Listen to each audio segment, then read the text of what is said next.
I know when you're getting started with newborn photography, it can be totally overwhelming. A lot of the times you don't know what is right, what is wrong. All you know is you kind of lack some confidence and you just really aren't sure if you're on the right track. Well, in today's episode of Milky Way TV, I want to go over my 8 top mistakes brand new newborn photographers make to help you avoid them.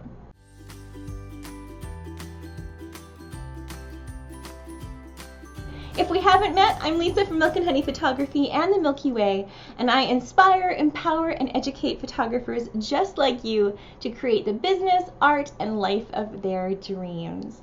So in today's episode, I want to go over the top 8 mistakes that brand new newborn photographers make. So the first mistake is number 1, is expecting everything to go perfectly. Now, when you're working with your brand new babies, with your first newborn sessions, I know how easy it is to have expectations that everything's going to be going perfect the first time. My friends, this is not the case. Do expect babies to poop on everything, to wake up, to fuss, to have gassy bellies. You're not going to be able to get every single pose, especially in your first few sessions. Have kindness to yourself and low expectations. Pick one pose, just one. Pick one pose and work on that pose with that one baby. Don't take every idea that you've ever wanted to do and try to do it with one baby, because you will be setting yourself up for some sore disappointment, my friends. And it's one thing I definitely hear so much from our students is that they have such big expectations. They thought it was going to be easy, and a lot of the time it's not. We all go through this. So step number 1 is pick one pose and work on it. Mistake number 2 that I see quite often is something called Ghoul Lighting. It's incorrect lighting. Basically what it is when you're taking your lighting and instead of having the light glide down baby's head, you're actually uplighting. So you're taking it where it looks like there's like a flashlight under baby's face. That doesn't look right. So what I want you to look for is when you're lighting, always have baby's head facing, the top of the head facing the light. And what you're going to be looking for is a little butterfly shadow underneath the nose. And what it is it's just underneath the nostrils and in this divot here. You're looking for that little shadow. When you see that, you're going to know that you've got correct lighting. Mistake number 3 is not having the correct exposure. By not knowing your camera properly, not reading your manual, and just expecting things just to fall into place, not knowing how the settings work together, knowing what aperture you need, what shutter speed you need, and what ISO you need to work together to get that correct exposure. You need to work on those and master those so you can change them whether you're using natural light or studio light, so you're able to dial in that perfect exposure.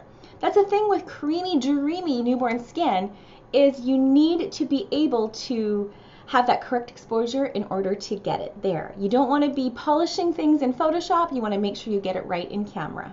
Mistake number 4 is hurrying baby along. You need to be patient to the umpteenth level, you guys. You need to be so patient, because when you're rushing baby and baby isn't quite in that REM cycle falling asleep, you're not going to be able to pose baby. It's going to take far longer. You're going to be frustrated. Baby's going to be frustrated because you keep waking him or her up. What you need to do is just be patient, wait it out, and wait for that baby to be in a deep sleep to start posing. Mistake number 5 is buying everything on the planet. You do not need everything to get started with newborn photography. All you really need is something soft to put baby on, something to clamp your blankets to, a blanket, maybe a couple hats, couple headbands. Literally, that is it. Maybe a wrap or 2. But do not buy everything under the sun, because you cannot shop your way to being a better photographer. What you need to do is practice, and more practice, and that's how you're going to learn your posing. Mistake number 6 that I see is wrinkly backdrops. What you'll really notice with professional photographers is their beautiful, creamy, bokeh-filled, wrinkle-free backdrops. And if you have wrinkles in yours, A, you're going to be super frustrated that you didn't pull it tight beforehand, and B, you're going to be frustrated that you have to figure out in Photoshop how to fix it. So what my tip is always make sure you have clamps on hand. You've got something to clamp your blankets to, so you're not having to worry about those wrinkly old backdrops. Mistake number 7 is charging before you are ready. Now, I'm not saying that your time isn't worth something, because I do truly believe that is the case. However, if you are in the process of building your portfolio and you're not able to give consistent images to your clients, it is so important that you, when you're taking someone's hard-earned money, that you are giving them something of value. If it's work that you are not proud of, sweetheart, do not start charging until you are ready. My rule of thumb is when you can provide 30 images in a style that is all your own, that you love, that you're proud of, with proper exposure, with good looking skin and consistency, then that's when you know it's time to start charging. Mistake number 8 is portfolio building sessions and not taking control. Now, when you're model calling for portfolio building sessions, this is for you to learn. This is not a free-for-all for your clients to come and give you 100 Pinterest ideas for you to do everything that they want. These portfolio building sessions are for you, A, to build your portfolio, B, to learn, C, to get your hands on babies so you can practice. So if you're treating these portfolio building sessions as your clients and letting them dictate what they want, it's not in your best interest, girlfriend. You need to be taking charge of these sessions, knowing these are for you, picking one pose per baby and making sure that you work on that.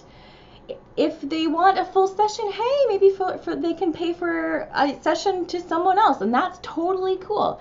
But these portfolio building sessions are for you to learn. It's not a free-for-all for your clients.